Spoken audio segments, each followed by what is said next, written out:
I'm Carrie. I'm Toni, and we are. Two Cranky Creatives.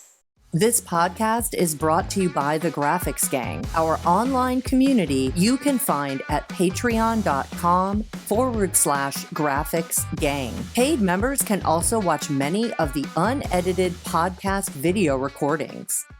So what are we cranky about today, Julia?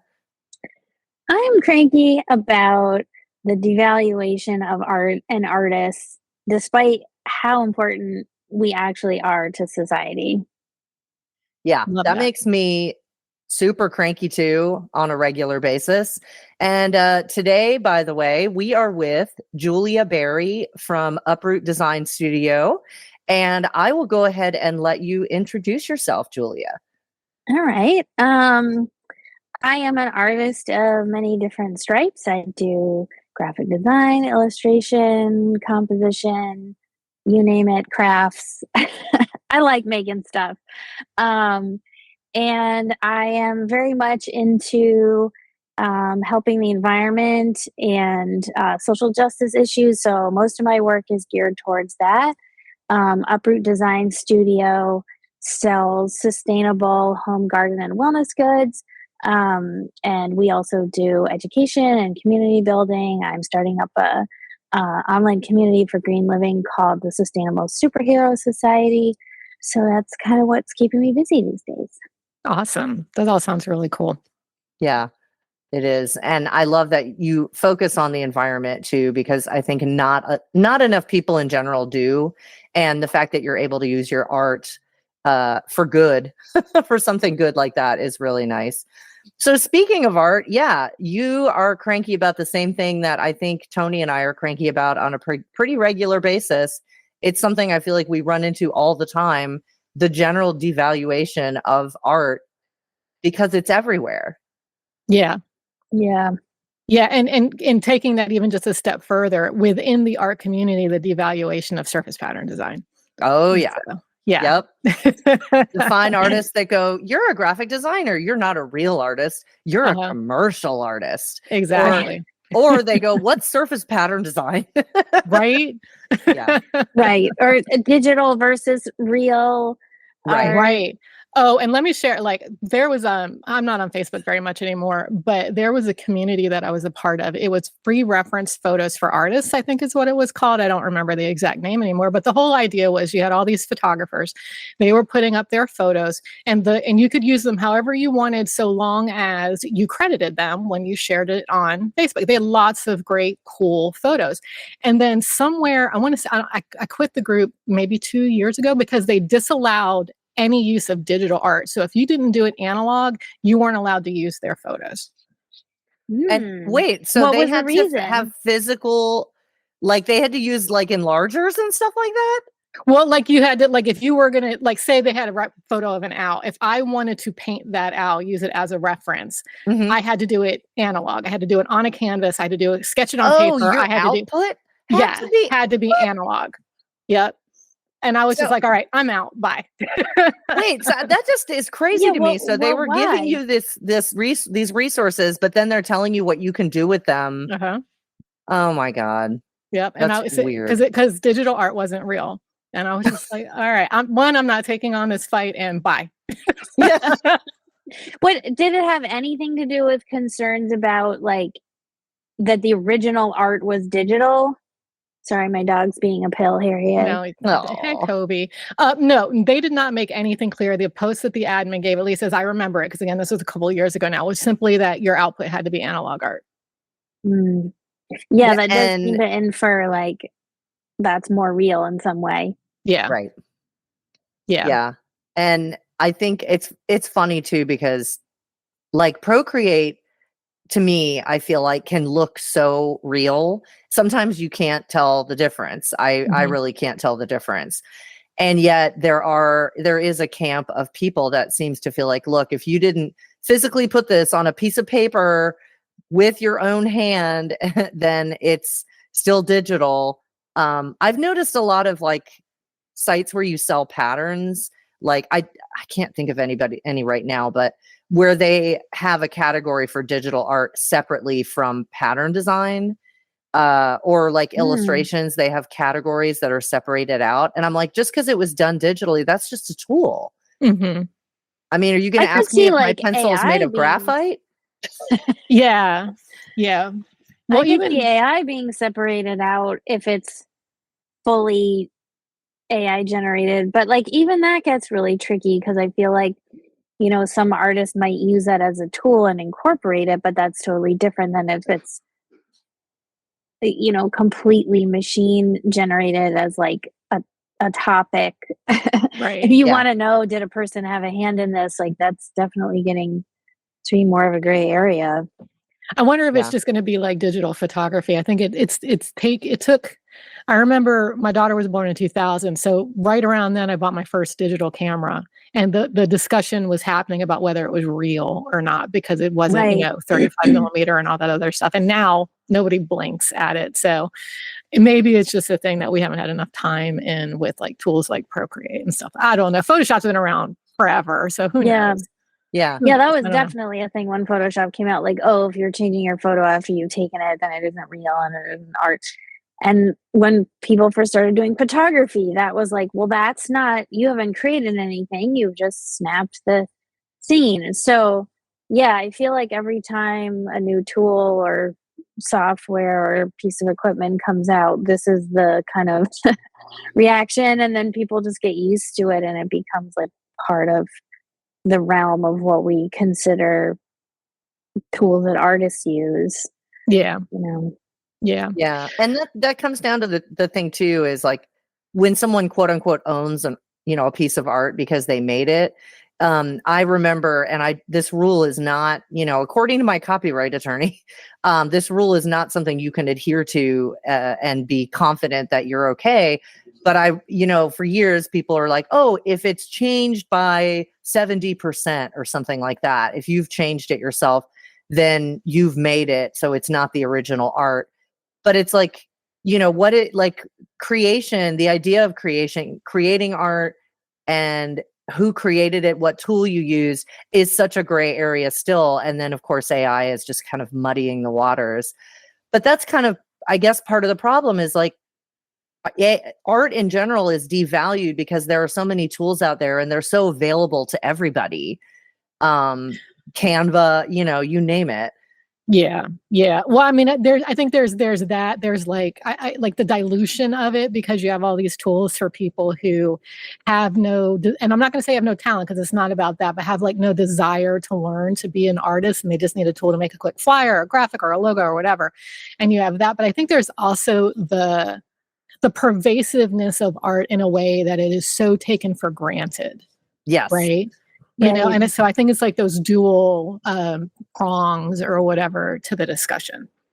Yeah. Yeah, I mean, even before digital art was so popular, I think this was definitely something that I felt because the level of artistry that's required even in our advertisements and things that are around us every day is so high. And you know large companies have so much money to put into it, like the things that they're creating are so polished, and obviously so researched in terms of how to make them work as an ad too. But yeah, I think like there's kind of been this melding of like entertainment and art and ads and everyday life, and we're just sort of surrounded by imagery all the time, including on the objects in our house is what I was trying to say. But yeah, I mean, billboards anywhere you go, like especially me living in a city, there's just imagery absolutely everywhere. And I feel like people kind of just expect that as like, yeah, this is what things look like. They look this good. Mm-hmm. And for people who are trying to make their own art and put that out into the world, like that's sort of the backdrop of noise that we're Yeah. entering into. And yeah, people want art in their homes, they want decor, they want all the different things that art does, protest posters, whatever it might be. Um, but yeah, I think similar to like sustainable living and things like that, where people are like, oh, yeah, I really value this thing in my heart. But then when it comes down to actually paying for it, like, do we? I mean, I think Right. my experience is a lot of times no. Um, and obviously, that's very complicated in terms of like who has funds to pay for art and how do you even put a monetary Right. value on something like that.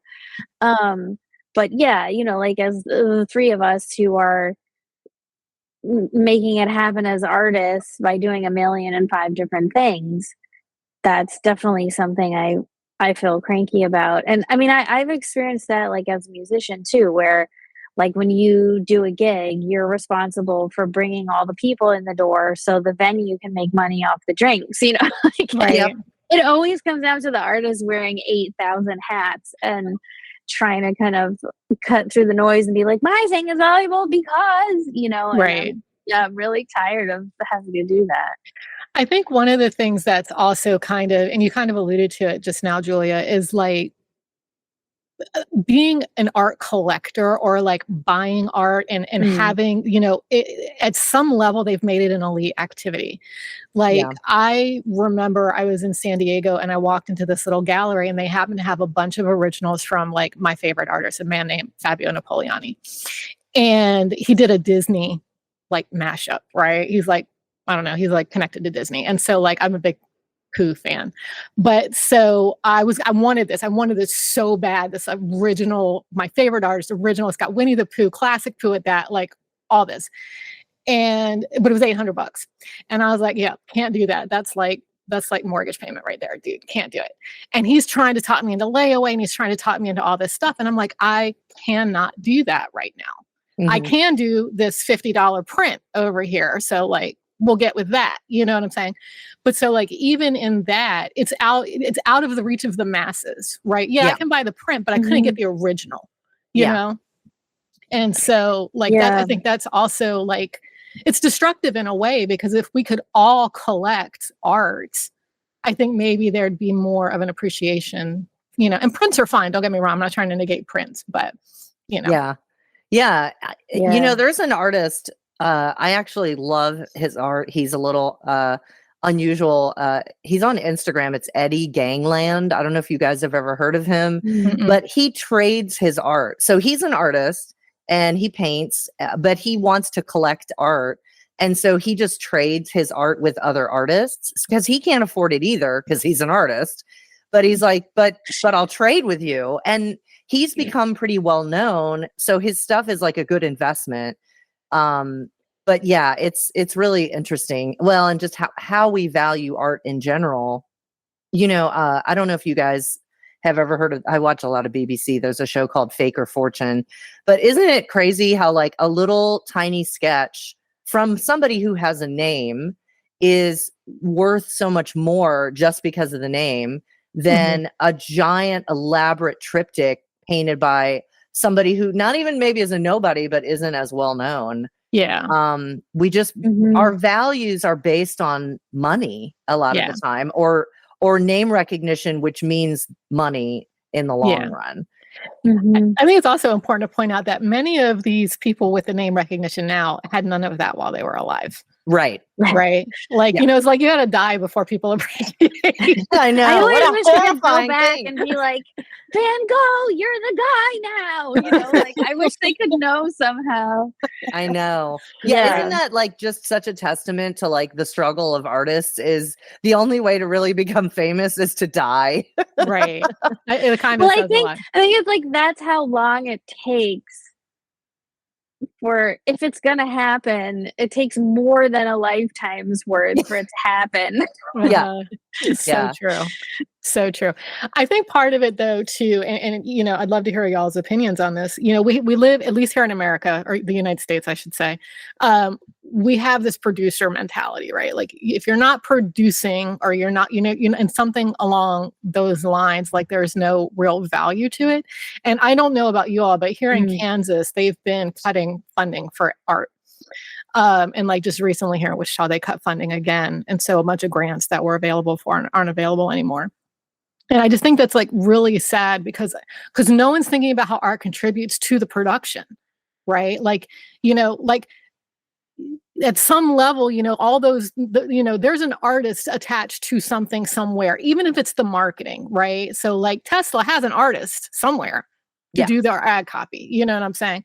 Coke, all these like manufacturing places, but then you get into like apparel, there's an artist somewhere, whether it's freelance indie like us or it's an in-house designer, there is an artist attached.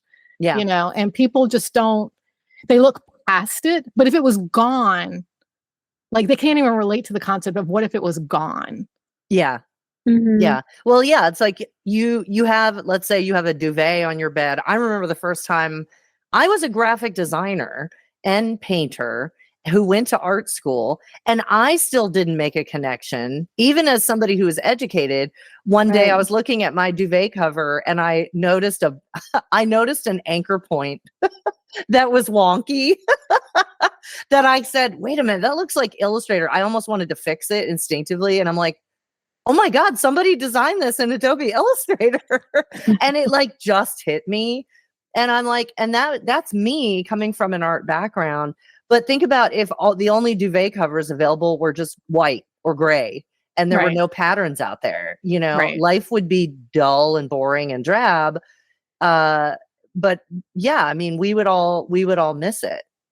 I wish think, like even the making of the fabric, like there is artistry to that. I mean, yeah, I think Toni, like what you were saying, there's artistry in every step in so many things that is just being sort of treated as like a necessary to productivity in terms of making an item or having a particular outcome.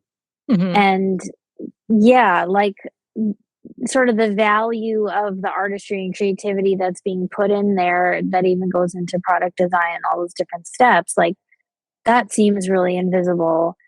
And then I also just feel cranky about the fact that like, well, we are sort of obsessed with productivity. And then there's this whole other zone of like, what's good for our souls? What's good for our relationships, our humanity, like, what are we doing on Earth? Right. Yeah. And that I think is like an even harder topic to argue because that's just kind of so outside of kind of how the United States runs, but it also seems to be something that people are really craving. Like I hear a lot of people talking about kind of feeling like negativity from doom scrolling or like the whole idea that materialism doesn't make you happy and all this stuff. Like I feel like there is also a narrative out there where people are trying to figure out like, is it meditating? Is it journaling? Is it exercising? Is it having a new job? Like how do I work around this sort of prevailing notion around productivity being the most important thing? And I mean, that's really hard as an artist who's making art. Obviously, we're cranky about the fact that it's hard to have a career as an artist that helps support our lives financially. But then, I'm also cranky about the fact that I feel like I'm doing this uphill battle against the sort of ingrained productivity obsession where it's like, why am I even making the art? Like, remember the joy, remember the experimentation, remember how it opens up doors and connects you to other people and, think about what you're doing with it. And I think the notion that like art doesn't have inherent value on its own is really sad. Yeah. Which I totally don't get because like a banana on a wall got like $5 million or something like that. You know what I'm saying? And I'm like, or like, something else recently sold for like 23 million, but it was like a master, like one of the masters. I don't remember, but like 23 million. So like you get to a certain point and everyone agrees. Not only does it have value, it has intrinsic value. Yeah. Right. But once you step out of that realm, which is also heavily dominated by men, but we're just going to throw that one out there. Yeah. White men. Yeah, exactly. that's true. Thanks. Yep. Exactly. In fact, Basquiat's the only one that comes to mind that isn't. Like that jumps to mind. You know what I'm saying? Yeah. So like I don't understand the dichotomy. You know what I'm saying? Like I kind of get like, and this is just me, like like live, laugh, love canvases at Hobby Lobby is one thing. Like I get that. Okay, but like there's still art. Like I was in a cohort recently, and all these lovely painters were there, and they're doing exhibits at our local museum and stuff like that. But like, they're not going to get $2 million for their painting. You know what I'm saying? So, and it's like, why is this dichotomy? How much of it plays into gender? And this is documentary evidence out there. Like you can find this, that the fact that surface pattern design is devalued because of its origins in, quote, women's work, right? And the fact that women were the ones who kind of like originated it all, and that's where it all came from, the decoration of surfaces, right? So like we have that to contend with in our history, but then it's like that other space of, like quote unquote high art or visual, fine art or whatever you want to call it. Why are we devaluing it on the one hand, but then you can go to Sotheby's and you'd be in an auction for $23 million? Like it just boggles my mind. Yeah. Mm-hmm. Yeah. I guess a lot of it comes down to, who is the person defining the value of the art? Usually white men, wealthy, like it's definitely a social class thing too. And a lot of it too, though, is because they say it's worth something, then there's a market for it and there's buyers. Because really with capitalism, obviously, it's just supply and demand. So if there's a demand, people want to spend $23 million, somebody wants to spend that, then they can charge it. But yet, someone who is an in-house designer, designing patterns for, I don't know, Urban Outfitters or whatever, is considered, oh, you're just whatever, you don't count, and we're going to pay you minimum wage. Yet they're still, creating art. A lot of the time they're hand creating it. And and of course working under a company too. I mean, it's the company decides what your value is and in how much they pay you. Right. So yeah. And it makes funny enough, like between artists, we always talk about like selling out, right?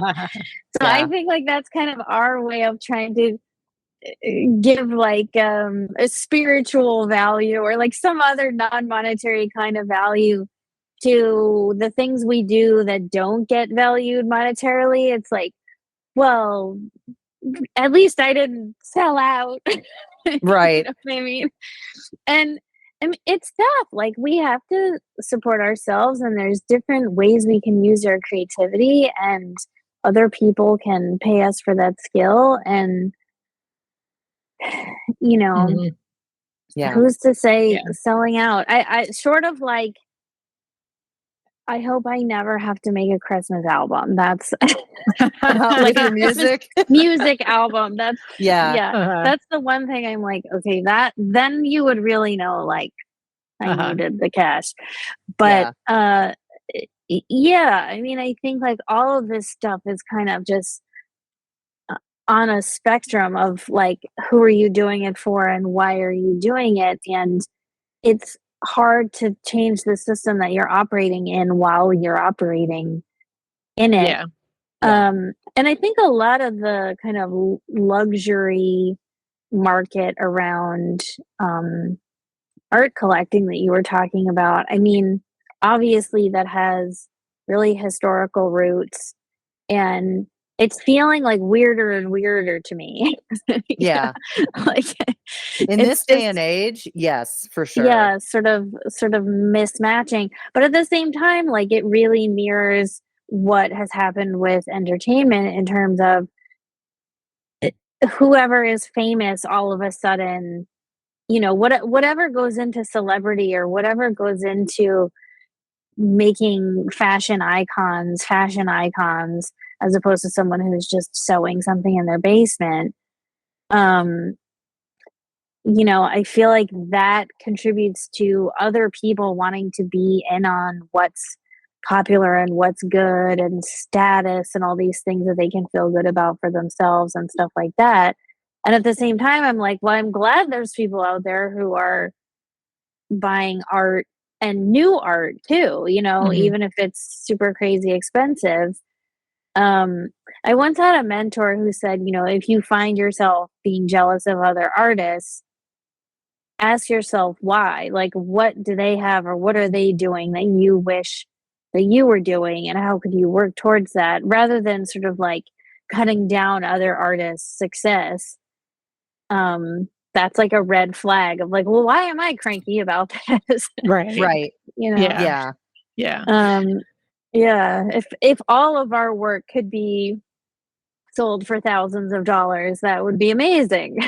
Yeah. Right. Like I do think society has it backwards. I mean, like, why are our teachers barely able to live? Right. And, but yet if you can, act, which it is a hard job. I'm not going to say that it's not, but like the dichotomy between the two is just ridiculous, Yeah. But going back to what you said about people who are saying we sell out, like the next time somebody says that to me, I'm like, I want you to get rid of your phone case. I want you to get rid of that pretty journal you just bought. I want all of your clothes that have a pattern on them. Like, I want to get rid of them. Yeah. Because you're contributing to somebody selling out. So you have to get rid of them. Mhm. Yeah. I feel like there was some sort of artist strike day. I can't quite remember what it was, but there was this idea of like, well, if all artists stop making art, society kind of grinds to a halt. I think that's true. And I'm not sure that day. Well, that day can't really happen, because if we don't produce for one day, it doesn't get rid of the art that's already out in the world. Right. Yeah. It would have to be like a year or something. Yeah, exactly. And we would all need grants to survive on. I know. Yeah. Like, how are we going to do it? that's part of the problem. We got to feed ourselves. Right. There's not that enough money art. to sustain This that is our protest. foundation that we have to make. Yeah.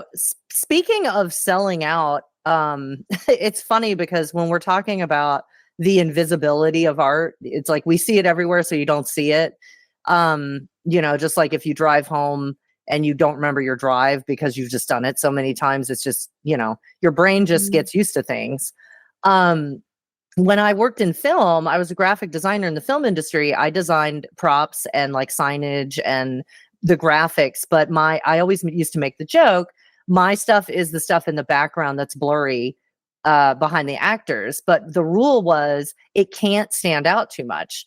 It has to blend in and be like unseen, because it can't distract from these valuable actors who are getting paid way more than I was. And, but that is how that industry works.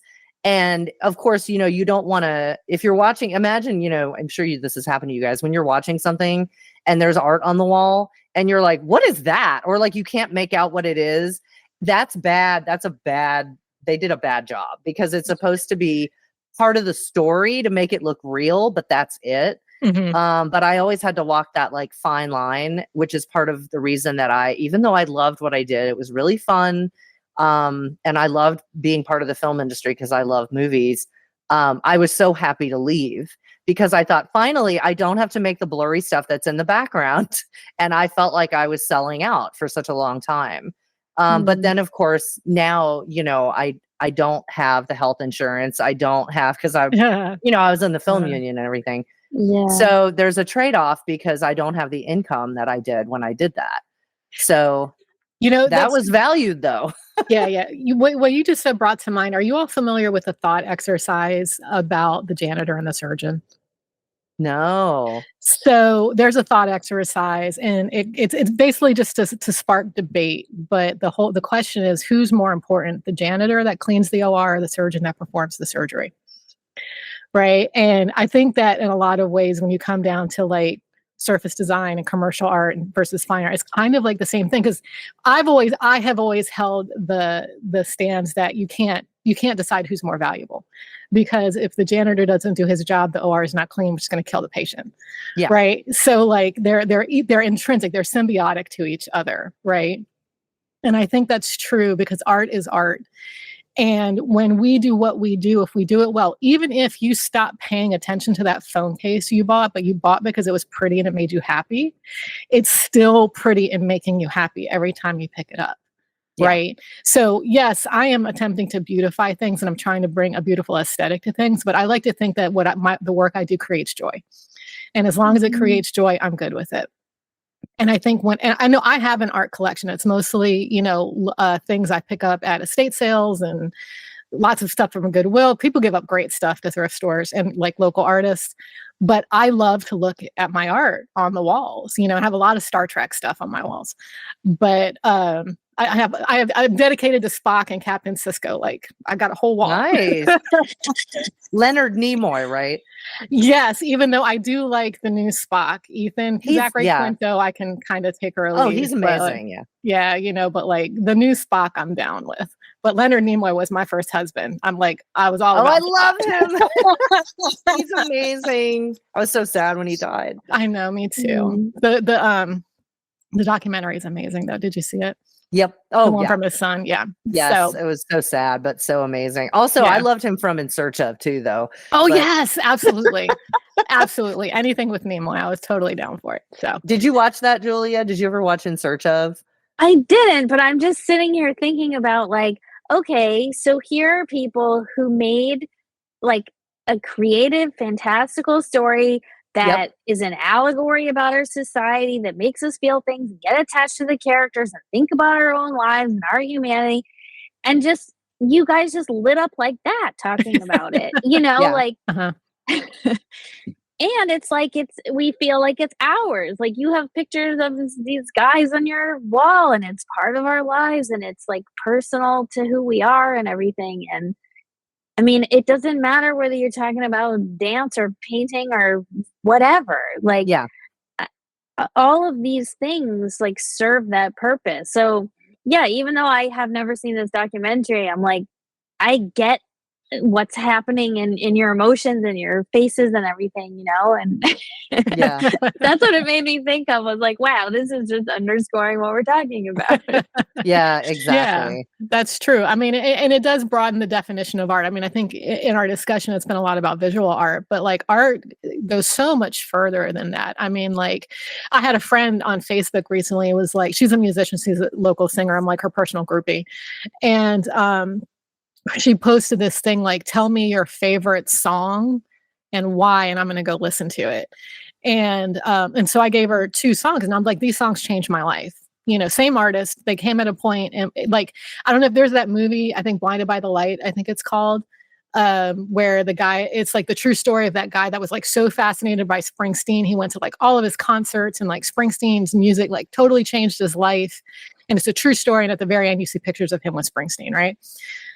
So my artist was Maverick Sabre. Like that was my Bruce Springsteen, right? These songs changed my life. I still listen to it. Like I listen to everything he puts out. And I'm not a listen to a whole album kind of girl. I'm really not. But like he puts out an album, I buy the whole thing. And like these are the moments that are so important. And yet at the school level, at the elementary school level, at the, in any form of schooling, we are devaluing it to the point where we're moving it all together. And what are we costing the world? Like what's not going to be produced? What painting's not going to be made? What song isn't going to be made? What play isn't going to be written? Because we don't care enough to fund it. Yeah.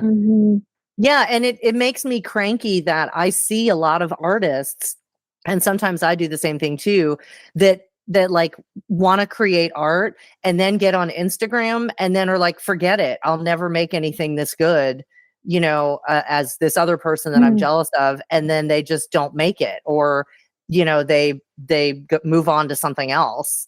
And I mean, I think in a lot of ways we unintentionally, and I know I do it, devalue ourselves sometimes. And I try not to, but how many times have you guys been asked for like a quote for graphic design work or an illustration, and you're sitting there trying to write the email and you rewrite it like 50 times and you're like, so I hate to ask, but this is my rate. And like, we've had a whole episode on people who think we charge too much, but we have that fear because we've had that experience in the past where we're like, Mhm. this is my rate. And people are like, what can you do for $5? You know? And I'm Mhm. like, Mhm. nothing. Or Absolutely. they just disappear, even if you're willing to negotiate. Oh yeah, Right. that's another fun one. Yeah. Yeah. I just had an experience. He's a good friend of mine, runs a local company, and he's like trying to update his branding and stuff like that. And he calls me up and he's like, "Can you help me out?" And I'm like, "What are we talking about?" And he describes what he's talking. I'm like, "So you want me to work for free?" Oh yeah. And he's like, "No, I'll pay you." I'm like, "No, you'll pay me if you choose it. That's working for free. We Yeah. don't do that." Yeah. Yeah. That is very tricky. I think like there are certain situations where we help our family members or we help our friends, but when it's something that's what the person does for their profession, I really try to be like, okay, I'm not gonna ask you to do this for free.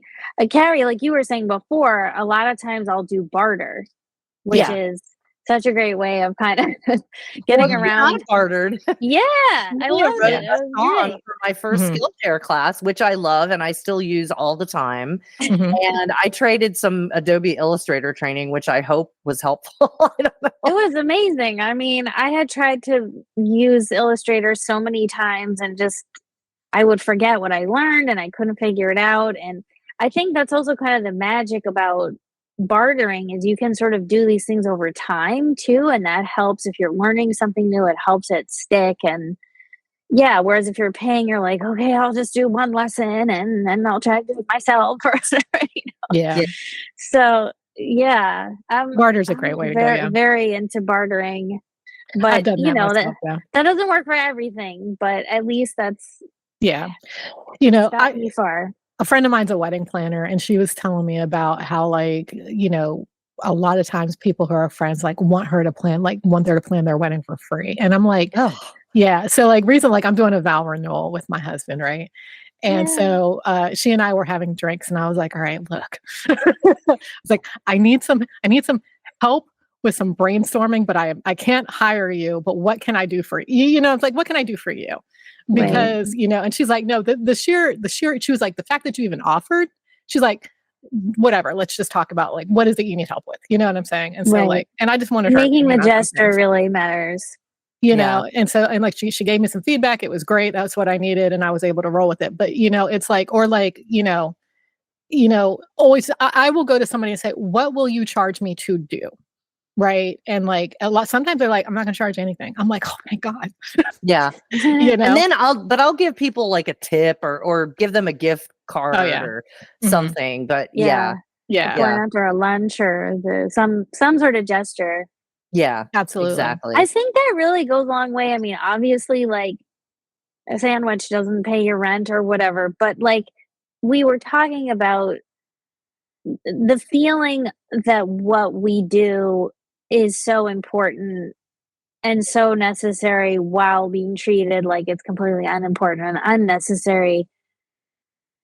Like that's a part that kind of hurts separate from the finances. So if Yeah.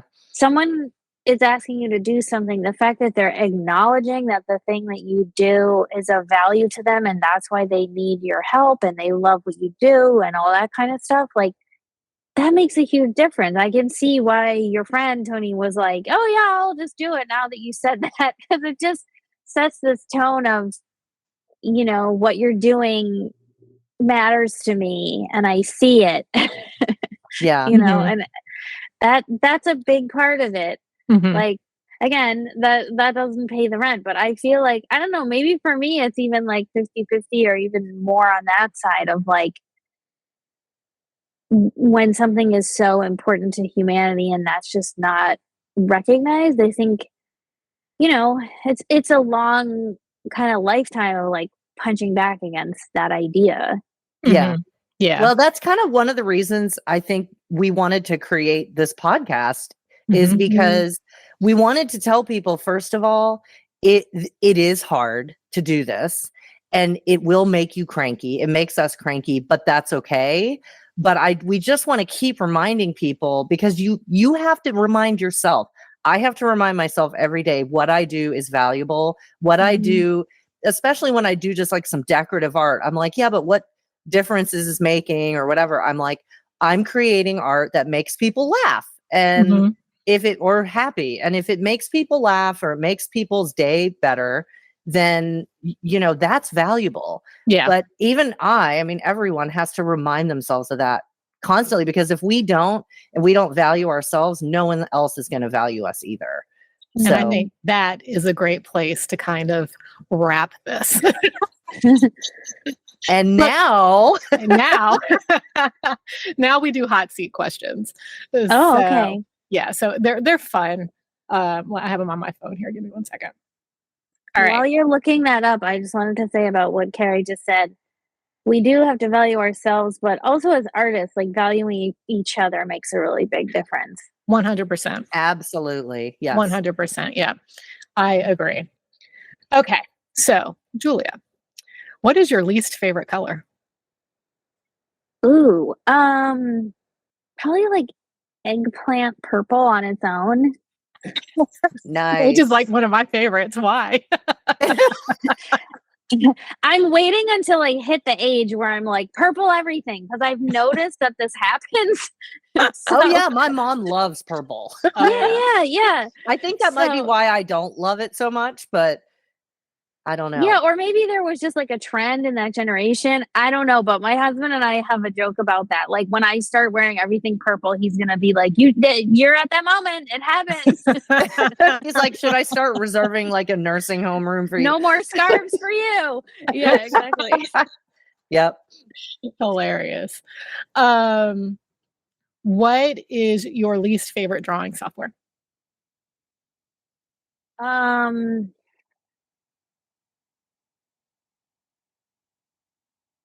Well, I don't like to draw in Photoshop, and I know people sometimes do that.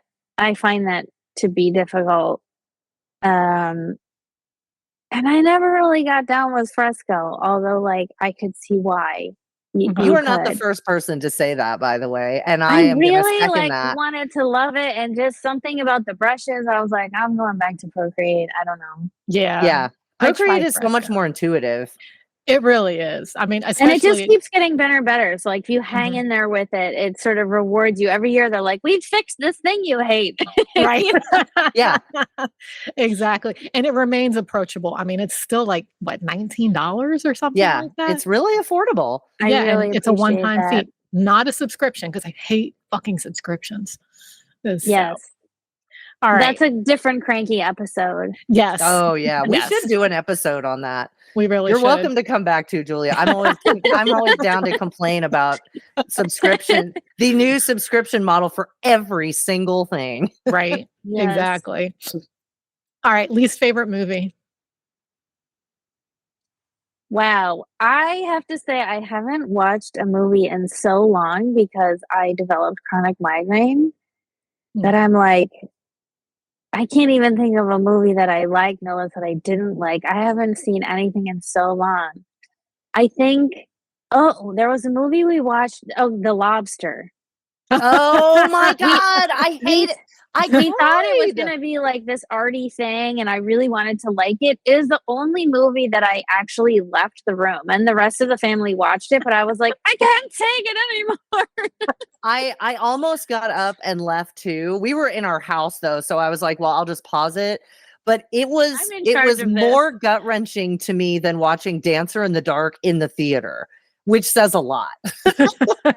I agree 100%. Dancer in the Dark is like very hard to watch, but I would say like an artful movie. Like I actually got something out of that.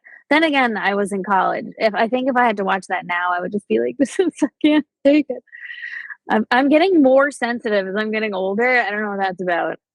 Me too. Yeah, I think it happens to all of us. Yeah. The Lobster though, yeah, so hard to watch. I haven't. Did you seen either finish of those movies? So.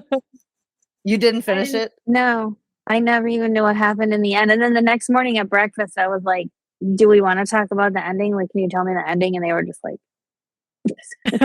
You don't want to know.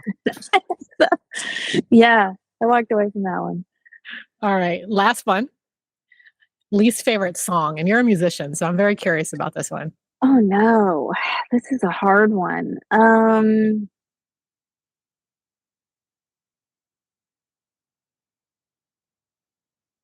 think anything that like doesn't have much substance but gets stuck in my head and drives me crazy because it's like repeating.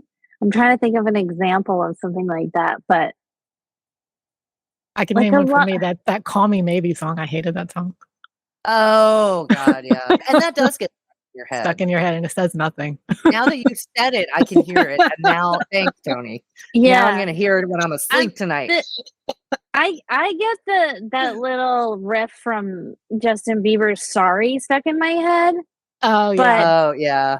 but I wouldn't say that's my least favorite song. Like, it's actually pretty well crafted in terms of pop, so I can't complain on that. On Yeah. that front. I don't know. I'll have to think about that one. I think, like when you really, really love something, it's harder to come up with just a one least favorite something or other, or one favorite something or other than like, I don't know. The color one was also hard. And I'm like, was that right? I don't know. I definitely there is use no right. purple. I definitely use purple in my drawings. Like, sometimes you need it. Uh-huh. Yeah. Sometimes it looks good in different places. But yeah, I think that's sort of like all eggplant outfit or whatever is sort of more what I was thinking of. But Uh-huh. yeah, I don't know. The song one is too hard for me, I think. That's What okay. about genre? Like, that's okay. Is there a genre you like less than others? Not a huge fan of heavy metal. I'm with you there. I I'm not with remember either of you. I remember in high school I had a friend who was really into it, and I was doing this little like interview for the newspaper, and I asked him what he liked about it, and he said the chord progressions. And my mind was just blown because I was like, I don't even hear the chords. Like, so I think I got more of an appreciation from that. And I have a brother-in-law who really, really loves metal, and we often talk about like the theatrics and the commentary on society and things like that, which like I can get down with that part. But I like music where I can like hear the harmonies and the melody a Mhm. little bit more. But yeah, I get why people like it. It's just, especially with migraines, it's a tough genre. Oh yeah, I Yeah, can it imagine. definitely Yeah. can put you on an edge. Like I have to be in the right mood Yeah. to like be willing to listen to Megadeth or whatever. But and I don't go and choose that. But yeah, I can see how with somebody with migraines might not love heavy metal. Yeah, it tends to be. I mean, you can listen to heavy metal quietly, I suppose, but that's sort of not the point, right? Right. Like, Yeah. yeah. You could also just listen to white noise too. So That's true. That's true. Interestingly enough, I have a tough time with that too. So I think there's some connection there. Like, very dense noise is hard for me. Huh. Um, It's interesting. and as a musician, yeah, that's really interesting. I didn't always have chronic migraine, so it has been kind of interesting navigating that. Weirdly, I find that like some of the music programs that I use on my computer are easier to look at than things with words. So that's been a blessing. And also like doing digital drawing on my iPad is much easier than looking at things on my computer. I don't know why. So I've still been able to do drawing and music making and music listening and stuff most of the time. So hopefully it'll stay like that. Yeah. Because yeah, that would just be so sad if it was like these things that I love. Oh, my dog's chiming in. That's I don't know if you Nobody's heard that. welcome. Okay. There's someone in the hall and he decided to bark at them. He's doing his own mini heavy metal down there. Aw, Mm. cute. Well, thank Well- you so much, Julia, for joining us. Yeah. Toni, I didn't want to interrupt Thank you. for Sorry. having Oh me. no, it's okay. I was just going to have Julia tell our listeners where they can find her before we let Yes. her Thank go. you for Oh. remembering. Yes. Okay. So I can Don't you worry hear about Toby. It's okay. Okay. Yeah, I can barely hear him. It's fine. I think it bothers me more than it bothers you. Yes. You can find me online through uprootdesignstudio.com or sustainablesuperherosociety.com. I'm also on Instagram at Uproot Design Studio and also Facebook, but I admit, like, I don't really look at Facebook too much. So if you want to talk to me, definitely send me an email or go through Instagram, which I'm kind of, on and off, love to hate relationship over there. Yeah. But yeah. Well, thank you so much for being with us. Yeah, thanks for chatting. If you're loving this podcast, don't forget to hit that subscribe button so you never miss an episode. And while you're at it, we'd love it if you could rate and review us. Your support helps more people discover the show and it keeps us going strong. Thanks for tuning in. It means a lot. I'm Toni. And I'm Carrie. It's okay to be cranky. In the meantime, keep creating.